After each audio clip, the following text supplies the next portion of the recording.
જવાને તો માળવા મેળવીમાં એ પહોંચી ગયા અને દર્શન કર્યા ને કાં થઈ ગયા મોજીલાભાઈ ભેગા આપણને જોઈ લ્યો। જય શ્રી રામ મિત્રો, તમારું બધાનું સ્વાગત છે આપણા પાછા એક નવા વિડીયોમાં।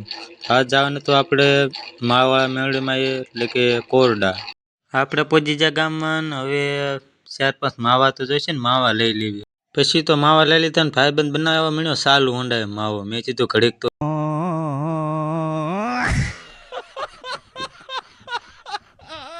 પહોંચી ગયા માળવા મેળવીમાં કરી લીધા દર્શન ને દર્શન કરીને જે બહાર નીકળ્યા ને કાં તો થઈ ગયા મોજીલાભાઈ ભેગા જોવો તમે। પછી તો હું મોજીલાભાઈ અરે ફોટા પાડ્યા ને મોજીલાભાઈ છે ડાયલોગ મારું, મેં કીધું રહેવાય દો ને હવે। પછી તો હું મોજીલાભાઈ અરે ફોટા પાડ્યા ને આગળ આવ્યા કાં તો અહીંયા ગળદી એટલે કે અહીંયા બહુ ગળદી થાય અહીંયા। તો દર્શન કરીને પાછા નીકળી જાય ઘર બાજુ। તો ફોલો હવે કરતા જાવ ને યાર, એક લાઈક હોય તો કરતા જજો।